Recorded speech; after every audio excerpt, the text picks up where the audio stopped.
Nothing on the Bonnell Foundation Living with Cystic Fibrosis podcast should be considered medical advice. Medical advice can only come from your CF physician. Cystic fibrosis can be a devastating diagnosis, but living with the disease can bring positivity and a new appreciation for each day. From the Bonnell Foundation in Detroit, Michigan, it's the Living with Cystic Fibrosis podcast. Here's your host, Laura Bonnell. So this is great to get together during the pandemic with several CF moms from Delaware, Montana, and California. And everyone's going to introduce themselves, but joining us are Jen from Delaware, Kat from Montana, and Siri is from California. Jen, why don't you start off telling us about your son and your connection to cystic fibrosis? Hi, everyone. My name is Jen Caruso, and I have a 17-year-old son named Michael who has cystic fibrosis. Michael's journey has been, probably your average CF journey where he spent a lot of time in and out of the hospitals growing up. And thankfully, since we've had some new medications come to market, he's enjoying life a little bit differently than he has in the past. So excited to be here today with all of you guys and looking forward to it. All right, Kat, go ahead. All right. Yes, I'm very excited to be here as well. I have a 14-year-old daughter, Maylee, who has, just like Jen said, kind of lived the normal CF years out of lots of hospital stays and ports and feeding tubes and all that fun stuff. And since we've had the introduction of CFTR modulators, is absolutely living a dream that she did not know would be possible for her life. So excited to be here. Lovely to see all your faces. It is wonderful to all be together and see everyone. And then Siri. Hi, everyone. I'm Siri Vaeth, and I have two kids. My oldest is Tess. She's 25 and has cystic fibrosis.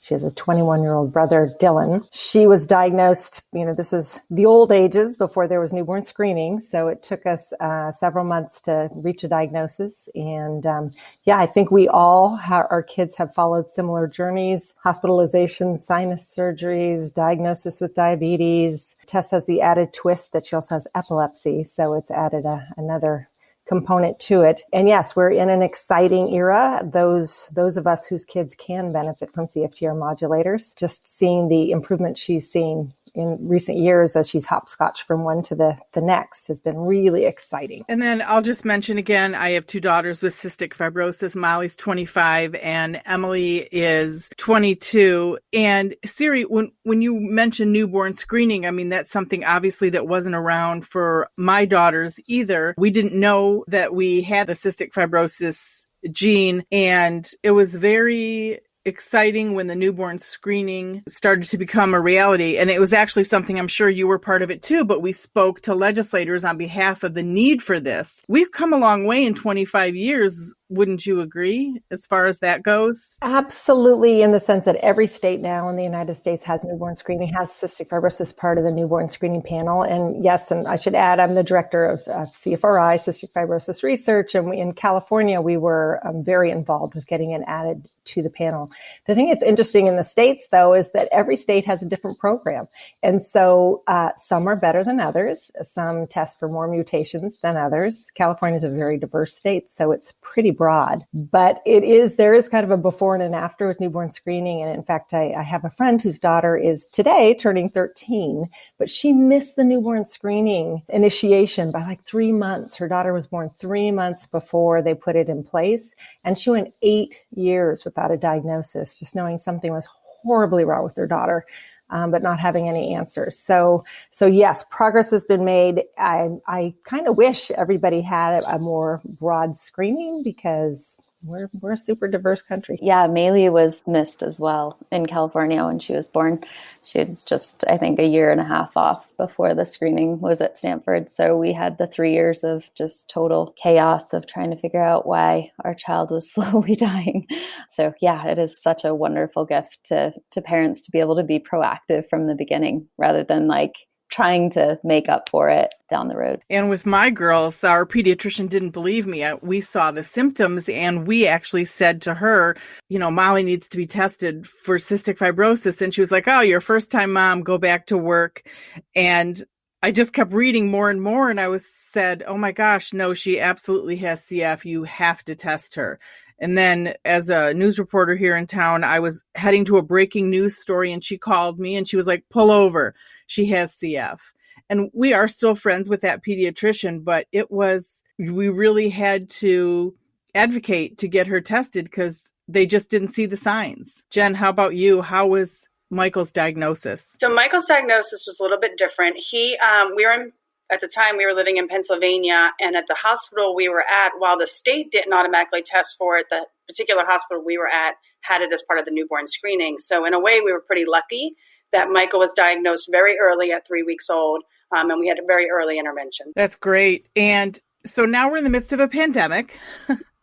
So what challenge has that brought to you? I mean, I have one daughter in London, England, and it's very interesting talking to her on how things are different there. Their government checks in on people with what they call, a fragile disease. So she gets a phone call or a text every week. They ask her mental status. Does she have friends? Is someone checking in on her? How are her groceries? And she really appreciated that. And she asked them, what if my friends, stop being able to come to the window and yell hello, or they can't drop off groceries anymore? And they said, we got you. Just let us know what you need. So they're also dropping off weekly to her toilet paper, things that she needs. She's really enjoying as much as you possibly can. Just that experience, different from the United States. Not necessarily bad or good. It really, I think you all agree we need to come together and talk to different countries on what's good in each country and just get it together, because she's having a great experience. And the other thing Molly told me was that if she was in the United States, she was furloughed from her job because she's getting her master's degree. She doesn't have to pay. We paid for healthcare when we got her visa. It was $1,000. And they don't have to pay for medications. I think it's $150 per year. So she said not having the financial stress from healthcare is just unbelievable. I mean, so many people in the United States are struggling. So again, it would be so great if we could everybody just have a non-political conversation and get it together. So that's an interesting perspective. What are you guys feeling? So I can start. As far as the pandemic and being a mom of someone with cystic fibrosis through a pandemic, I feel like in some ways we have an advantage, right? We kind of live this life of hand sanitizer, 6-foot rule, staying away from sick people. But I also think, and in my personal case, we became a little bit relaxed over the last couple of years with some of these protocols because he was doing so well. And for me personally, it's brought up a lot of emotion of scared. Oh my God, did we become too relaxed where now he's in danger? And putting all those protocols back in place has been a little bit of an adjustment for us as a family, and especially for a 17-year-old who, has friends out there who are still going out and having these get-togethers and living this social life like they're on this one big vacation.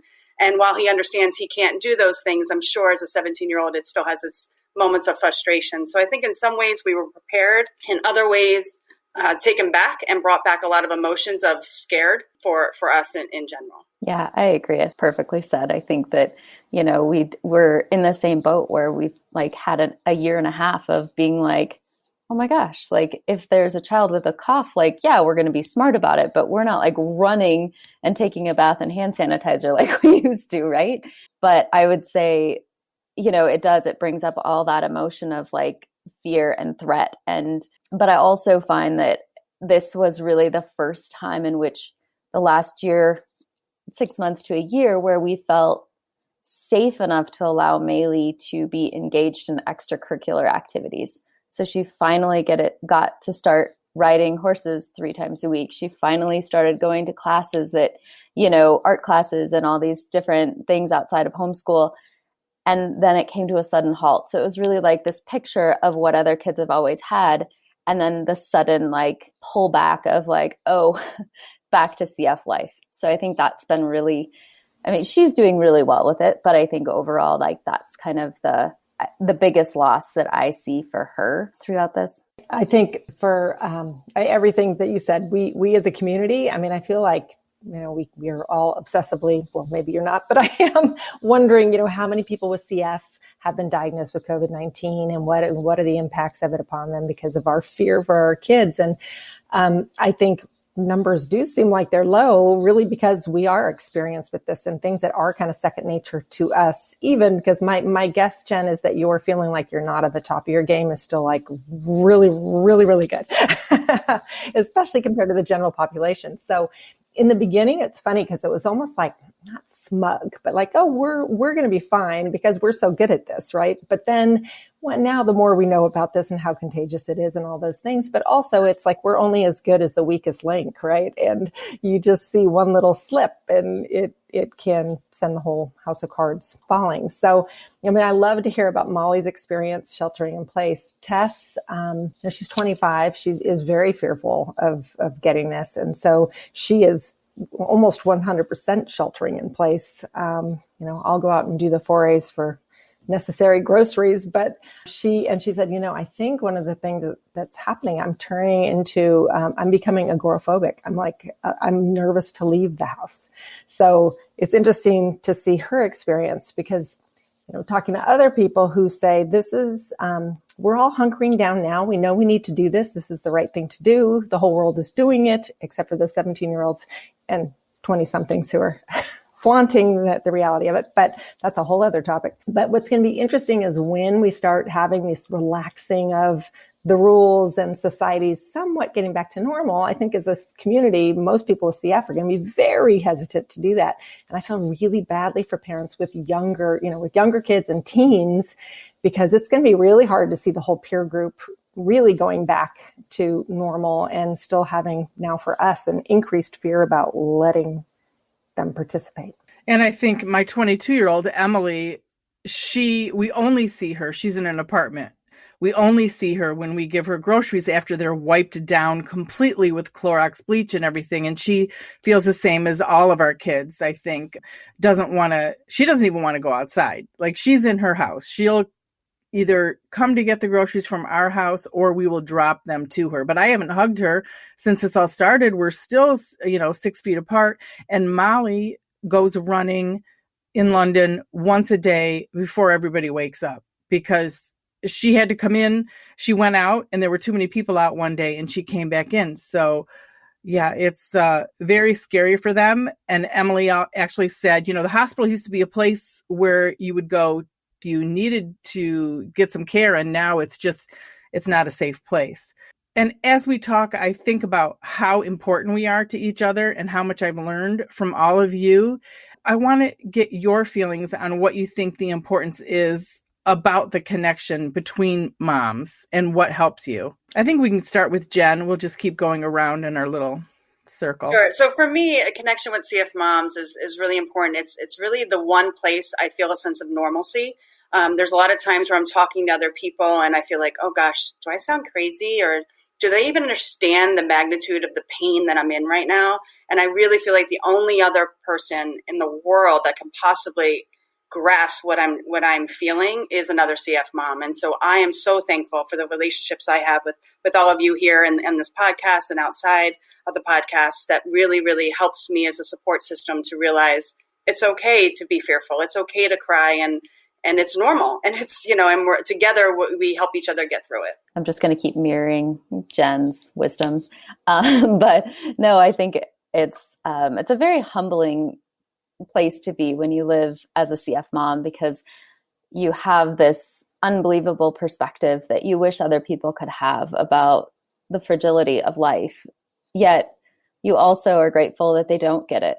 And the only place where we can find that. Okay, when you come back, Kat, you froze for a minute, so you can start about the fragility of life as soon as you return. Siri, you go ahead, and then when Kat gets her connection back, we'll start over. So I think we all agree. I mean, I think that's why we are all friends and know each other, because as Jen said about that amazing connection. And I always say, we speak a whole different language. And we're really fluent in this language. And when you do try and converse in that language with people who don't live with CF and aren't impacted every day, even for those who really love us and support us, it is still different. And so there's so much support that comes from this connection. And I really feel lucky because right after Tess was diagnosed in 1995, I ended up finding, a community that had other moms. And I feel like we only support one another. By having that support amongst each other, we end up being better advocates and support to our children. And everybody, 10,000 person international study. And I think it was something like 50 something % of moms had high anxiety. And when I saw those numbers, I was like, oh, the other moms are just faking it because obviously we all have high rates of anxiety. Hey, look at Kat is back. We're from Montana to Michigan. So start back, you were talking about fragility and all of that, but you can either start over or start from wherever you wanted to. I feel like just kind of the ability to check in with other people that know our level of crazy and understand like that this is so much bigger than CF. This is way bigger than me being fearful that someone outside is walking around and could potentially have Pseudomonas or be cepacia or right. Like this is a whole different level. And so being able to check in with other parents who really understand this kind of balance that we're trying to figure out of all of those old threats are still there and still scary. And now we have this new one that is so much greater.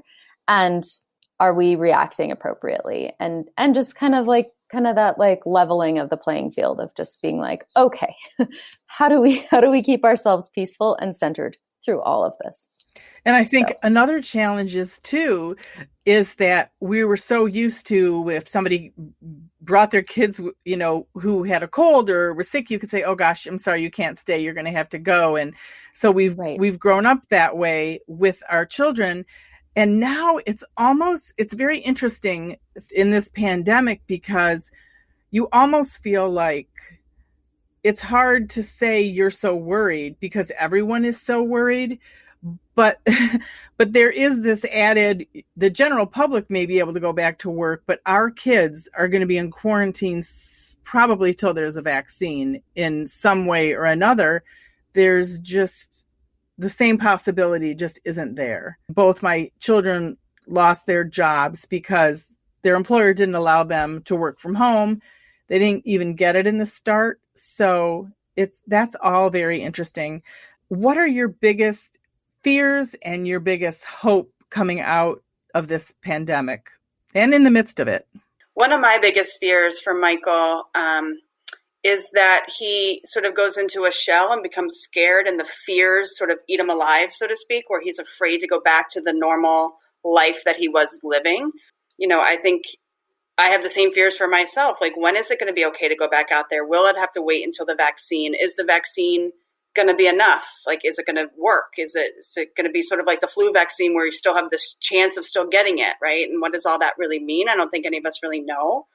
My greatest hopes is that the fear doesn't consume him and that he is able to get back to the life that we were living, because we had the last couple of years of living this wonderful, quote unquote, normal life where he was participating in so much. And, we got to run a marathon out in Chicago, and he's doing all these things with his friends, and he's got this great girlfriend, and all these things that you want for your child growing up is happening. And then now it sort of came to this halt that I'm afraid, how long is that hold going to stay? Because he had that great taste of life. In Montana, we're so lucky because it's just a jump in the car and you can go to a remote trail and like kind of soak in the sunshine and feel like things are normal. And our normal summer life is really, most days are spent on the trails. And so we have these brief glimpses of like, oh, everything's normal. And then we drive back into town and everybody's walking around with masks and the stores are all closed and there's no cars. And you kind of have this like post-apocalyptic feel every time you like re-enter. And I think the last hike that we were on, the girls were behind us and someone was coming on the trail like toward us, which is fairly uncommon. And it was just so interesting to turn around and see that they went up a super steep hillside to try to get away from like encountering these people, which easily you could have just moved off the trail and been fine. But that fear that has become a part of their life, and not from direction from us necessarily, but the state of our situation. And so like Jen, I'm worried that it will take so long to undo this extra level of fear, and that they'll always be kind of both of them, and almost more so my youngest that doesn't have CF, of that fear that her sister could get this. And while, we know that we're all fairly on an even playing field for how this could potentially destroy our lungs, it isn't necessarily impacting CF as much as we feared it would. But the fear for her is still just really great. And I think my hopes are kind of already happening. Like, the girls have always had an amazing friendship, but now it's getting stronger because they are really all that each other has. And they are finding ways to be creative around supporting people.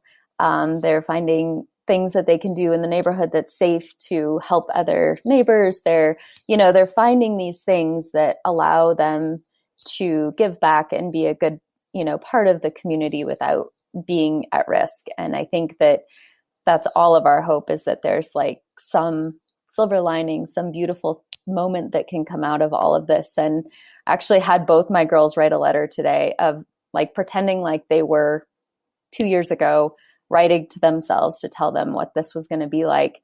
And it was really interesting because they both said, it's actually okay. Like, it's scary for everybody else that's like really in a crisis situation, but for our family, like, we know we're safe. We're having pizza night on Friday nights again. My parents are home more. And Maylee was like, more than 4 kids are showing up in CF youth group. And these are the things that we're seeing each other. I haven't seen you guys in months, and here we are, right? So kind of finding those silver linings of like, this is pushing us to look for ways to be positive. And that's my hope. I think I share the same thoughts as you all. I mean, it is interesting when you mentioned about coming back into town. For me, the times it seems to hit me the hardest, it seems bizarre, but it is when I go get some groceries and I come out and the parking lot is empty and everybody's got gloves and the masks, and it is exactly that, this post-apocalyptic feeling that I have that almost makes me want to cry every time. I think too, the thing about the fear of being able to, when is the time to go back to quote unquote normal life, and will there be a normal again? Because, as I said, Tess doesn't want to leave the house. She's very, very fearful of that. So I worry for her.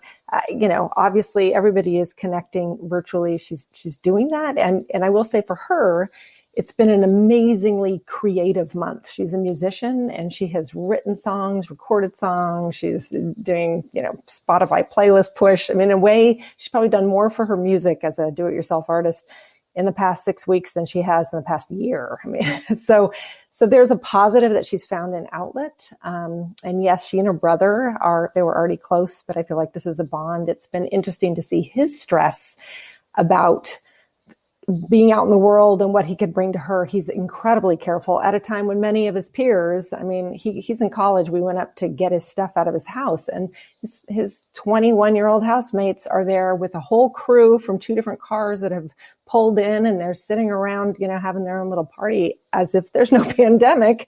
And he walked in and he's like gloved up, masked up, like, don't stay away from me. So I'm really grateful to see how he has risen as this young man, really responsible. I feel sad every day when I think about all these exciting clinical trials that are not happening right now because everybody's having to shift gears either to work on cures and vaccines or because you can't do your trial. So that makes me worry for all our kids, because I think there are things that we were hoping would be here sooner rather than later. And I guess in terms of like hopes for the future, I don't know. I don't know what it's like in your states, but like here, every message is we're all in this together. I mean, for local and national media, I kind of hope that sense, could be carried forward.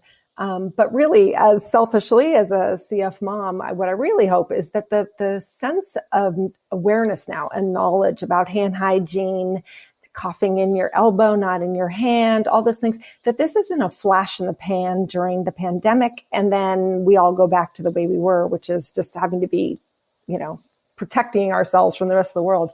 I hope that people really realize this, because it's going to translate to the flu, to colds, to everything. I mean, we have the potential as a nation really to shift our public health model if people would just take those steps. So I really, really hope, as infection control has been like my neurosis since her diagnosis, that hopefully that's something that will carry on into the future beyond our CF world. And I agree with everything you've all said. For Emily, she's found art. She's painting, and she never really did anything like that. And she is in her apartment and doing that. Her worries and my worries for her are when her boyfriend goes back to work. She's decided she would move home then because she doesn't want that contact of him coming back and forth to work. And Molly's concern out in London, and again, my concern for her is if her roommates come back, then their lives sort of get back to normal. She's worried about that. But those are concerns about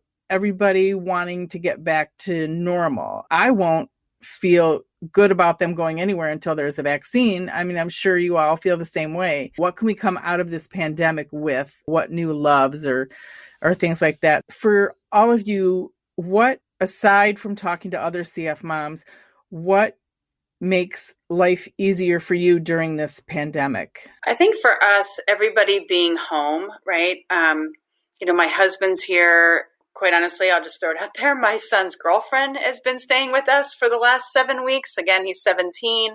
Her mom is in healthcare, and so she stayed what was supposed to be for a weekend because they weren't going to see each other for a while. Has now been 7 weeks. So, but you know what? I think it's okay because they're doing things together. They're going out for runs. They have a lot in common as far as activity. So they do their runs. They go on bike rides. They're doing arts and crafts.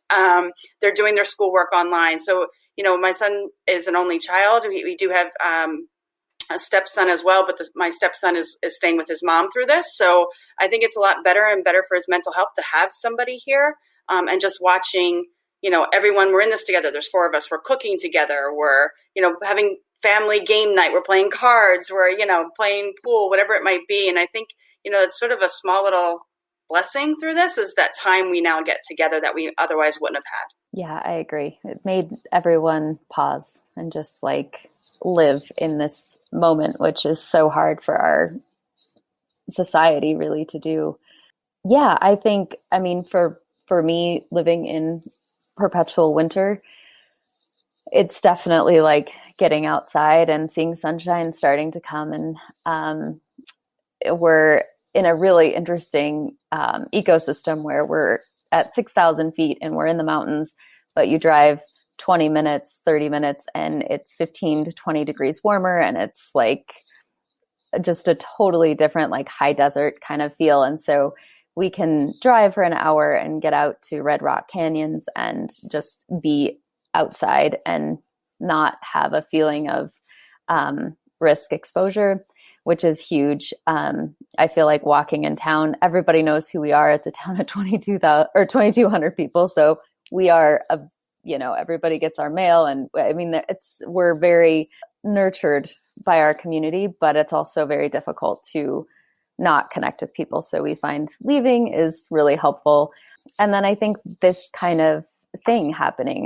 My parents who are 8 hours away and my sister who's 2 hours away, we're doing this more often, which we never did before, which doesn't make sense. We see each other quarterly, and we could be seeing each other weekly on video, but we don't. So I feel like bringing so much more of the technology that is available to making people feel connected to do that and create community within isolation. So well said. And Jen, similarly for us, my son's girlfriend was here sheltering in place for 6 weeks. And finally her family in Southern California were like, time for you to come here.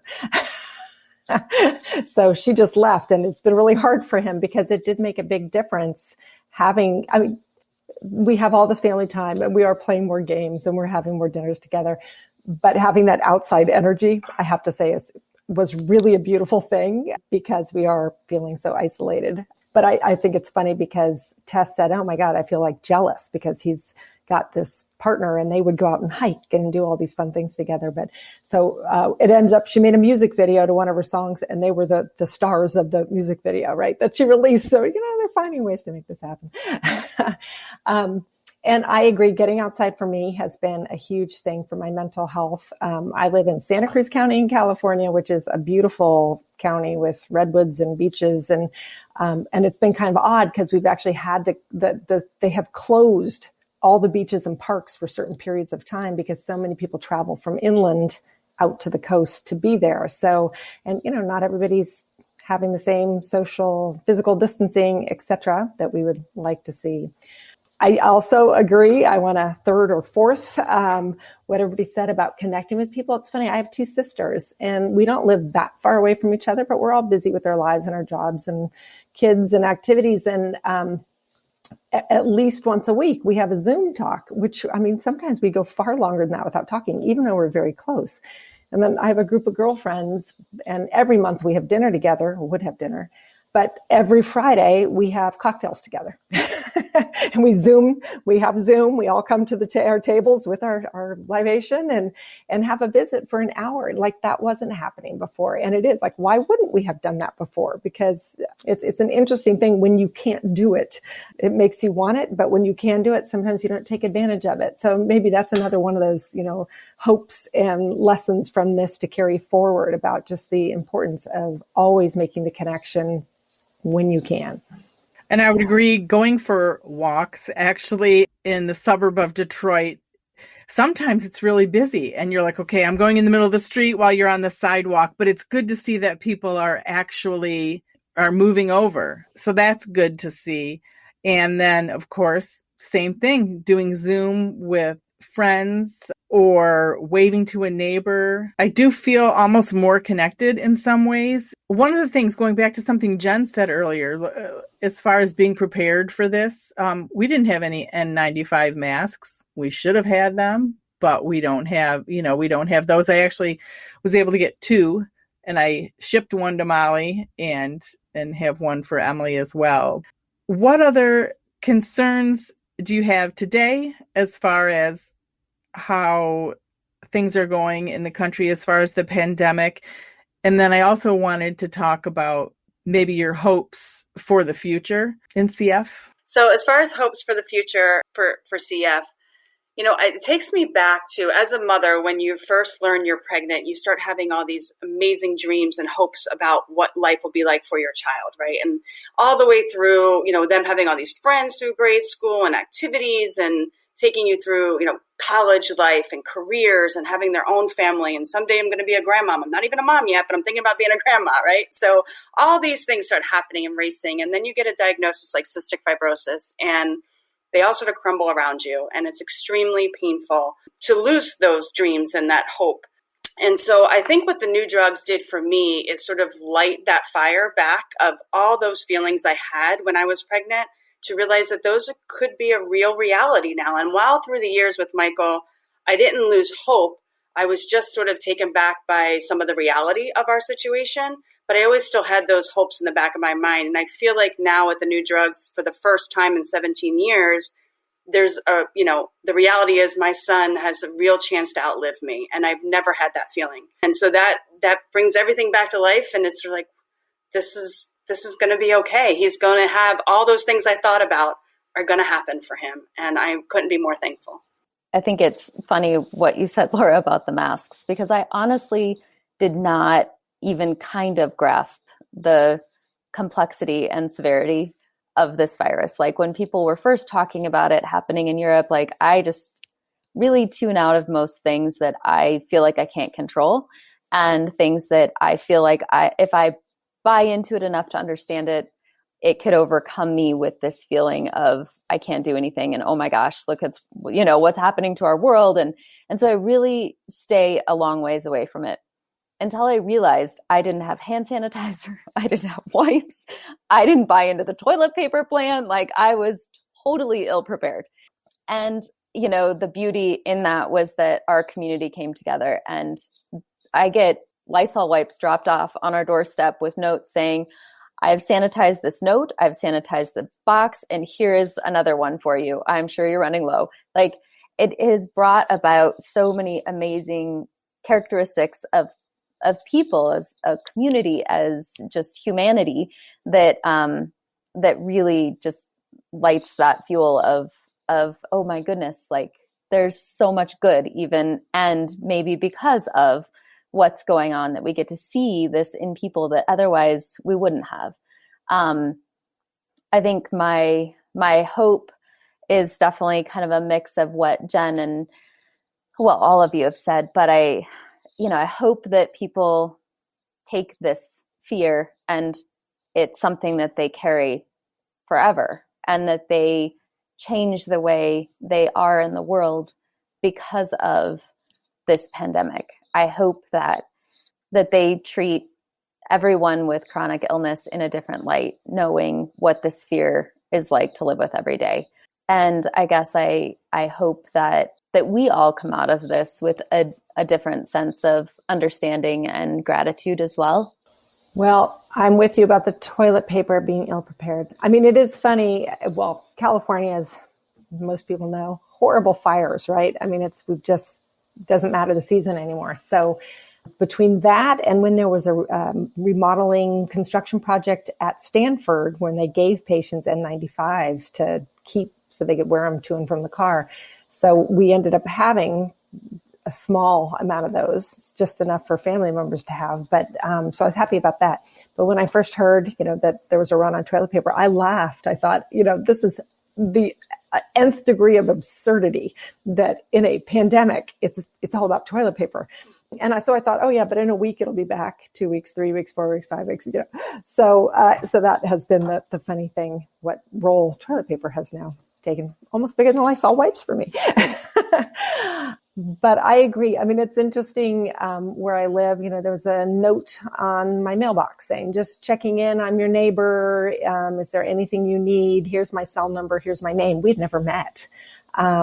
So that, it says random acts of kindness that really kind of undo me. It's funny. I can read these tragic stories, which I sort of do obsessively, in the Washington Post, and they bring me to tears. They're so inspiring, but also so crushingly painful. But then somebody does one little nice thing and I just want to dissolve. It's just the state of being kind of raw, but trying to be very high functioning. Work is super crazy, and obviously we want to be strong for our family members. But then it's like those little moments that are so challenging. I really, really give thanks that Trikafta was approved so early. I give thanks to the FDA for that, because I really do think, for our kids, for so many people who are able to take it, maybe we'll never know, but maybe that's what's going to keep people surviving if they do get this, because their lung function and their whole physical being is stronger. But of course, that just lights the fire for me too, about all the people I know and love who don't have the benefit of CFTR modulators, and the fear I carry for them. Because it's a funny feeling, like Jen. I mean, Tessa's lung function, she's in her mid-20s. It's so good. It is the sense that the future could be really long for her. And it's interesting because I think this is the group that understands. I feel like I walk this tightrope, and obviously we need to have hope, because if we didn't have hope, we'd be like in bed all day, taking antidepressants and just not wanting to cope with the world. And so you got to have that hope. But the other side is, if anybody tries to minimize how horrible life with CF is and the fears that we carry, it's like, whoosh, I just flare, because no. Let me tell you how devastating this is. Let me tell you how our kids are suffering, and adults with CF are suffering, what they go through every day. So it's like this weird dual, bipolar walk that I have. And what's interesting is thinking about this in terms of how Tess feels about it. Because she had said to me, she really felt like she never thought she would live past her 30s. Like in her head, no matter what I said. And it's not like I would ever be negative. I'm always the hopeful message, the stay ahead of the curve, stay up on the board, new things are coming, all those things. But she had certainly internalized this. And so now it's interesting to see how the mindset is shifting. And, as we all know, we are pieces, and whatever one of us feels, the other person then feels and adapts to that. So I think all in all, it's going to be a positive for everybody. Maybe the hope side of my walk is going to be a little wider than depression and frustration subside. I would agree. Emily did try the Trikafta and she had a very bad reaction to it, so she can't take it anymore. But it did give her that same hope. She thought, she didn't even believe it was going to happen. And then it happened.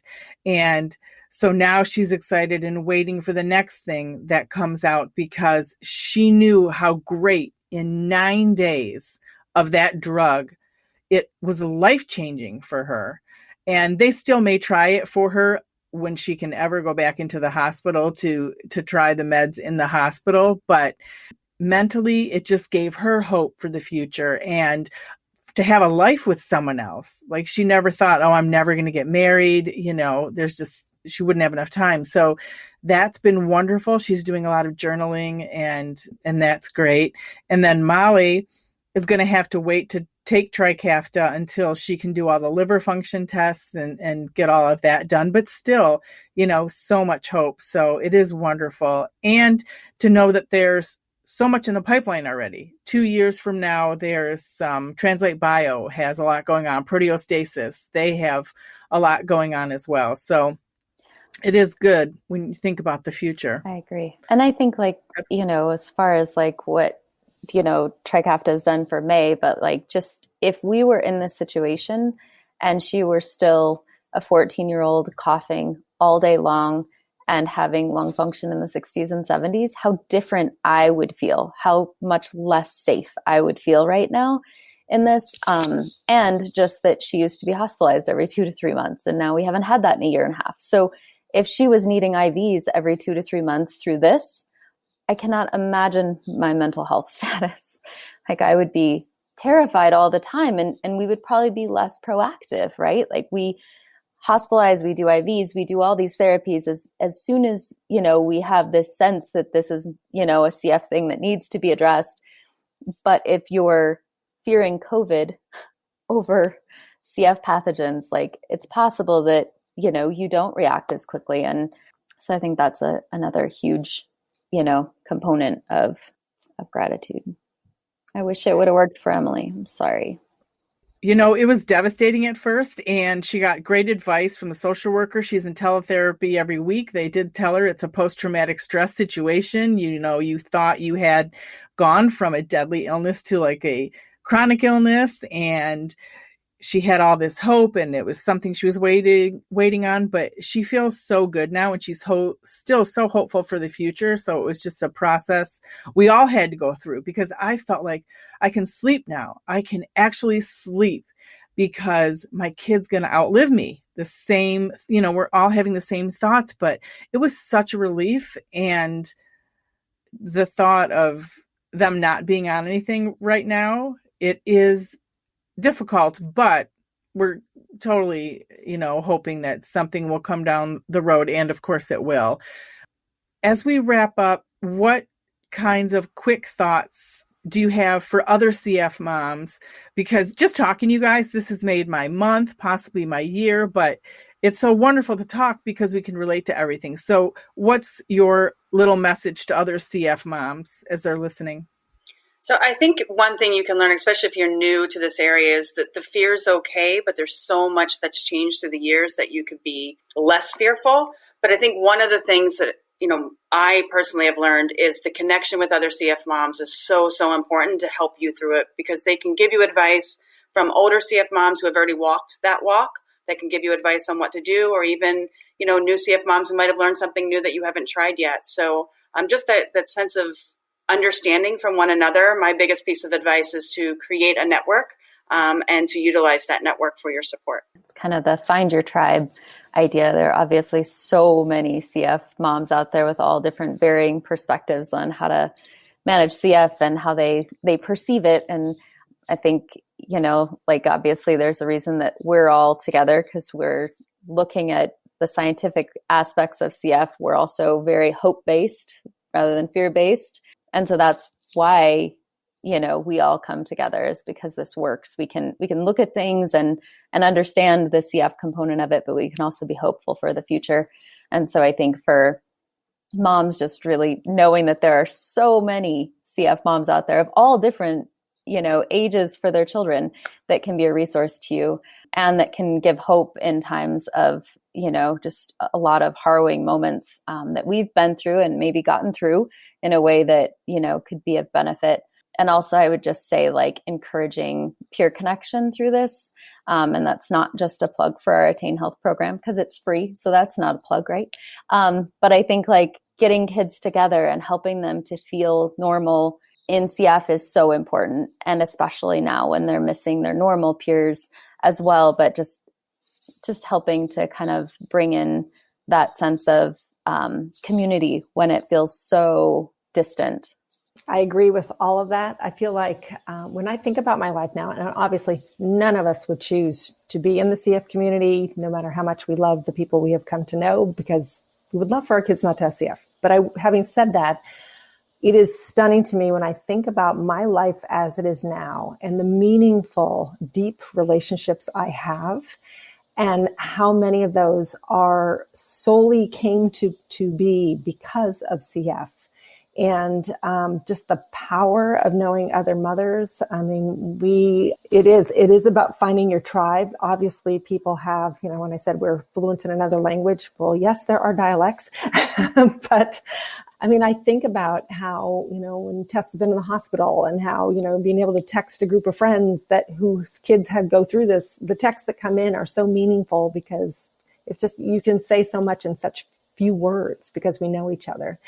And not about plugs, but CFRI does have an annual mother's retreat. And I'm a little heartbroken that this year it's going to be virtual instead of in person, but we've done it now for 6 years. And what always amazes me is that we have mothers whose kids have just been diagnosed. So many of them really in the fear phase. We actually have some moms who have lost their kids who come to this retreat. And you would think that's a recipe for disaster, right? That you're going to have somebody who represents the worst fear of somebody whose child has just been diagnosed. And it's totally the opposite. It is this warm, connected group that literally people fly from across the country to see each other again each year. And I think it speaks to that we have made these very, very deep connections and they sustain us.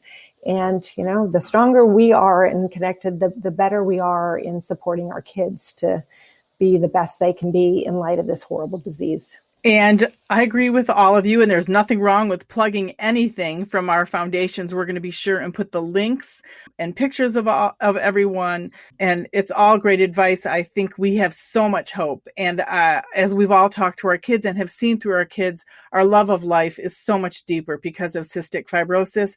None of us wants it, but because we have it, life is just so much better. We're very in touch with each other and our children and appreciate life so much more. So thank you, Jen and Kat and Siri, for all joining in this podcast. And everybody should check out everything that this group of wonderful women is doing to help the world in the CF community. So thank you. Thank you so much. Thank you. It's a pleasure. This has been the Living with Cystic Fibrosis podcast. For more information and to learn more about the Bonnell Foundation, check them out online at thebonnellfoundation.org. That's BONNELL foundation.org. Or follow us on social at The Bonnell Foundation.